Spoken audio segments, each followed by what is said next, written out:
This is example 3.12 on page 111 of our textbook. And here we're going to transition away from naming and start talking about kind of the math side of things in chapter 3.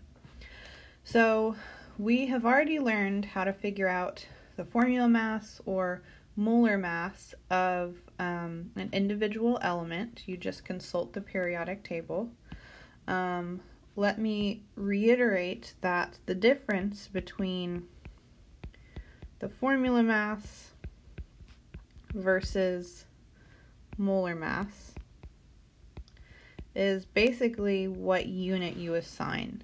So if somebody is looking for a formula mass, that's in units of AMU, or atomic mass units.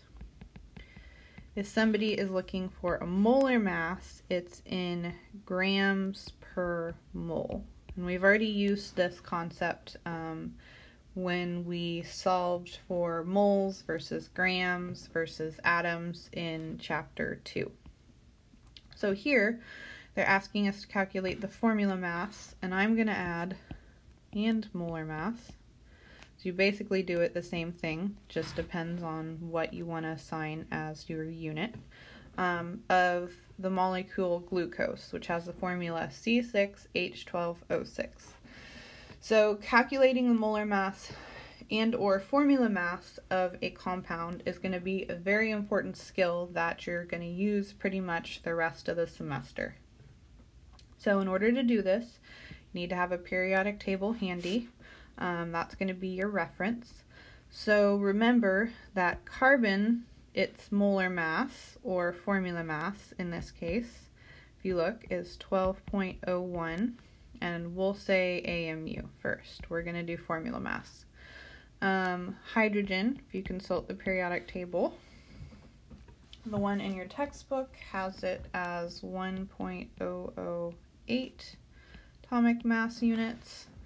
And then oxygen has an atomic mass unit of 16.00 AMU. And I got all of those numbers just by looking at the periodic table underneath the element. That's your formula mass or molar mass of a element. So now that we have those written down, we can calculate the formula mass of glucose. So it's going to be basically 6, because we have 6 carbons, times 12.01 AMU, plus 12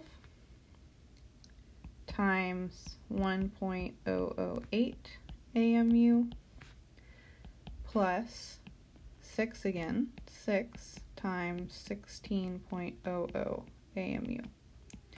Now if you multiply all those, add them together, you should get 180.16 AMU.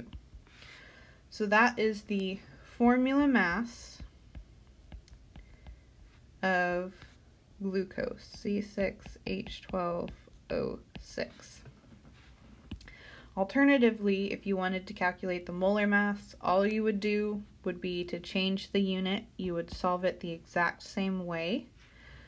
It would still be 180.16 atomic mass units. Or sorry, it wouldn't be atomic mass units. It would now be in units of grams per mole.